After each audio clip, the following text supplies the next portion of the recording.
Welcome sa Dries TV. Kung interesado ka sa ganitong news, huwag kalimutang isubscribe ang ating YouTube channel. Maraming salamat! Welcome back again sa ating YouTube channel mga kakimpaw, and sa update natin ito ang pag-uusapan natin ay tungkol sa mga importanteng ganap kina Kim and syempre kay Paula Avellino. So pag-uusapan natin sa update na to mga kakimpaw ay ang tungkol nga po sa desisyon ni Paula Avellino sa relationship nila with Chinita Princess na talaga namang kinawindang po ng lahat. It's official na nga ba? Yan ang pag-uusapan natin mamaya. Pero bago po ang lahat, maraming salamat po sa inyong patuloy na pag-support at pagsubaybay sa mga daily update natin. Kaya naman bilang pasasalamat, narito po ang isang napili kong komento patungkol ito sa naging previous update. Mula ito kay Ginang Malen Alvana. Sabi niya, kung pwede lang wag na pag-uusapan ng buntis issue. Pagtuunan natin ang pansin ng upcoming projects ng Kim Pao. Wag na pag-uusapan ng ahas para kay Paulo kung totoo man na may project si Paulo at iba ang partner, kay Paulo na ang desisyon. Sa akin lang ang ahas, magpalit man ng balat, ahas pa din yan. Correct, Ginang Malen Albania, no? Ahas pa din yan na maituturing. Hindi po yan magbabago. Balat lang or anyo lang ang magbabago, pero ahas pa rin yan mga kakimpaw. Kaya dapat mag-ingat si Paula Avellino dito at naniniwala ako na hindi na po tatanggapin ni Paula Avellino ang anumang project na kasama po ay ibang leading lady, 'di ba? Kasi kay Chinita Princess lamang po siya mga kakimpaw eh. Kung bagay nagbago na talaga si Paula Avellino kung dati Gina G, Go na Go sa mga project with ibang leading lady. Ngayon kasi nakapokus na lamang po siya ay kay Chinita Princess. Kaya kung ano man po yung makita ninyong picture na nagkalat ngayon sa mundo ng social media, dead man na lang po natin yan. Kasi picture lang yan eh. Wala naman silang latest. Ang importante dito yung kasalukuyan. Hindi po yung mga throwback, hindi yung mga lumang picture. 'Di ba kasi ang latest ngayon ay in good terms na si Kim and si Paula Avellino. Kaya wag tayong paka-stress sa mga ganyang mga balita, mga kakimpaw. Focus tayo ay sa mga good vibes happening ng dalawa kasi sobrang daming project nila.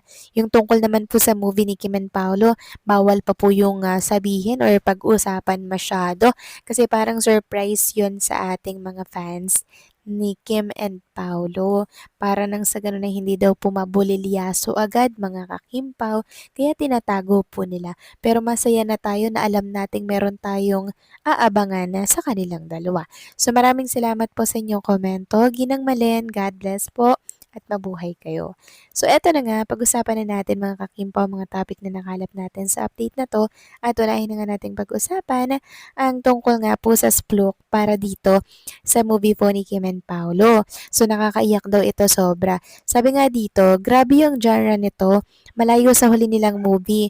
Pahingi ng tissue, ayokong sabihin Kim Pao ito. So ayun na mga kakimpaw, meron na po tayong clue, meron na po tayong idea na matindi po talagang eksena at actingan ang susuungin ni Kim and ni Paolo Abilino kasi mahuhusay at di kalibre po talaga ang director at producer na humahawak nito. Samantalang next topic naman, pag-usapan naman natin itong The Moves ni Paula Avellino bago pa sila magkamabutihan ni Chinita Princess.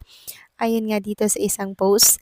That time, makulit din si Pau unlike now. He's more serious in his actions. Maganda talaga sa isang relasyon ang mga umpisa sa magkaibigan muna bago ligawan, di ba? Kaya at ease sila sa isa't isa.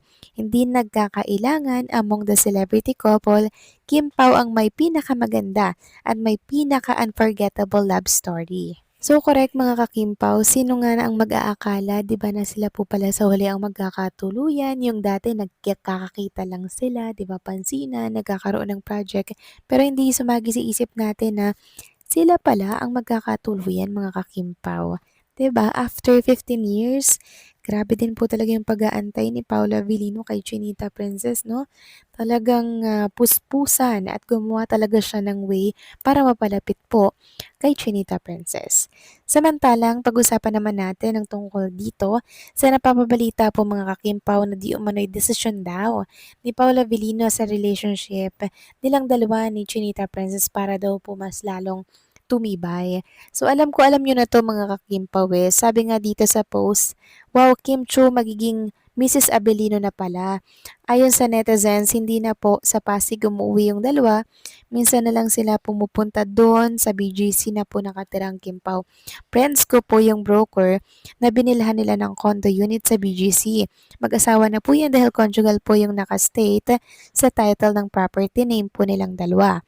BGC po sila for now while ongoing po yung renovation ng bahay nila sa Forbes Park. Ayan, mga kakimpaw, no?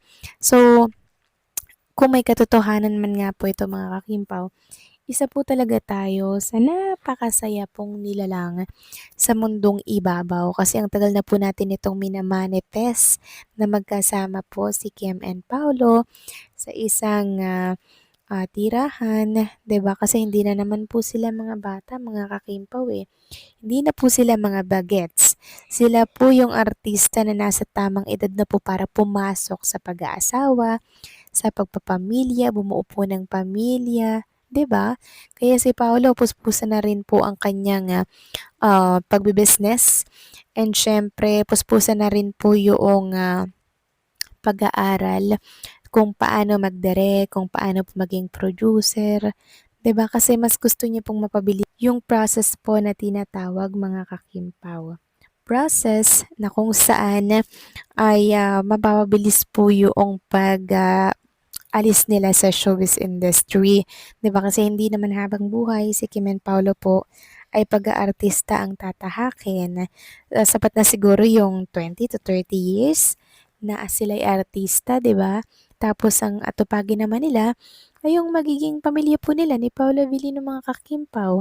Kasi syempre, tumatanda rin po si Kim and Paolo, mga kakimpaw. And talagang pag tumanda ang isang tao, alam naman natin na dapat may mga anak na po yan. 'Di ba? Dapat okay na yung tinatawag po na pundasyon ng pamilya. And for sure naman magiging mabuti at maayos po na ama si Paula Avellino para po sa kanilang magiging anak ni Chinita Princess. And hopefully nga po ay una bae, mga kakimpaw. Tapos kamukha ni Chinita Princess. For sure, mas marami pong matutuwa doon, mga kakimpaw. Meron ding nagsasabi na dapat daw kambal, babae tapos lalaki. Parang bibihira pong mangyari yung ganun. Pero may nangyari pong ganun. Pero madalas, babae, dalawa. Tas lalaki, dalawa rin, 'di ba? Pero hopefully kung meron man, isang babae, isang lalaki. Pero ang hirap pong dalhin nun, mga kakimpaw eh. Talagang sobrang laki nun. Tapos hindi siya normal delivery. Parang cesarean siya, mga kakimpaw, kasi sobrang laki po ng baby. Tapos dalawa pa. Pero for sure, kayang-kaya ni Chinita Princess dahil matapang siya, mga kakimpaw. Alam natin yon. So kayo ba, anong suggestion niyo? Twins or isa-isa lang muna? Please comment down below.